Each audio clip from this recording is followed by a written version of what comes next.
नमस्कार, बातमी आहे सोलापुरातून। आज 14 एप्रिल भारतरत्न डॉक्टर बाबासाहेब आंबेडकर यांची 135वी जयंती। त्यानिमित्त खासदार प्रणिती शिंदे यांनी सोलापूर पार्क चौक येथील भारतरत्न डॉक्टर बाबासाहेब आंबेडकर यांच्या पुतळ्याला पुष्पहार अर्पण करून अभिवादन केले। यानंतर त्यांनी प्रसारमाध्यमांशी संवाद साधला। काय म्हणाल्या खासदार प्रणिती शिंदे पाहूया। निमित्त पहिले प्रथम तर सगळ्यांना बाबासाहेबांच्या जयंतीनिमित्त शुभेच्छा देते।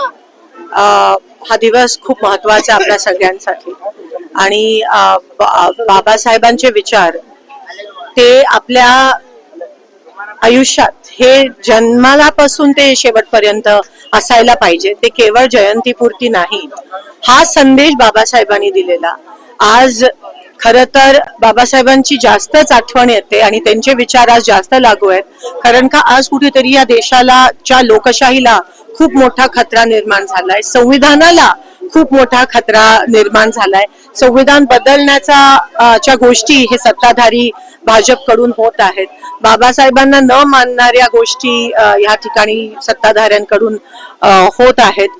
लोकशाही चा अंत कुठेतरी होताना दिसत आहे आणि मला असं वाटतं हीच ती वेळ आहे की आपल्याला त्यावेळेस स्वातंत्र्य लढाईमध्ये लढायची चान्स आपल्याला कोणालाच भेटला नाही, पण ही ती दुसरी लढाई आहे जी आपल्याला लढायची आहे आणि आताच संघर्ष करणं, आताच संघटित होणं हे गरजेचं आहे। जात पात धर्म सगळं बाजूला ठेवून ह्या लोकशाही टिकवण्यासाठी, संविधान टिकवण्यासाठी मला असं वाटतं आता काळाची गरज आहे आणि तीच खरी श्रद्धांजली आहे, तेच खरं जयंती साजरं करणं मला असं वाटतं होईल।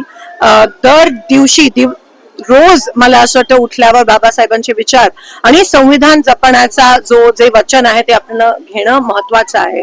उद्याच 3 दिवसाचं संसदीय सत्र आहे महिला आरक्षणावर, पण महिला आरक्षण हे 23 मध्येच काँग्रेस पक्षाने सपोर्ट देऊन पारित केलेलं। त्याच्या आधी 73 आणि 74व्या अमेंडमेंट नुसार आपण पंचायत आणि महानगरपालिका आणि नगरपालिकामध्ये महिला आरक्षण 50% आणलं आणि 2023 मध्ये जेव्हा या लोकांनी अमेंडमेंट आणली की 50% महिला आरक्षण हे पार्लमेंटमध्ये आणि विधानसभेत झालं पाहिजे, तर आज 30 महिने झाले। 30 महिन्यानंतर त्यांना जाग आली आणि आता नेमका इलेक्शन असताना त्यांनी ही घोषणा केली। तरी महिला आरक्षणाचं अमेंडमेंट ऑलरेडी पारित झाली आहे, हे त्यांना डिलिमिटेशन त्या ठिकाणी आणायचं आहे, सेन्सस त्या ठिकाणी आणायचं आहे आणि हे किती असंविधानिक आहे, कारण का डिलिमिटेशन होण्याच्या आधी सेन्सस होणं गरजेचं आहे।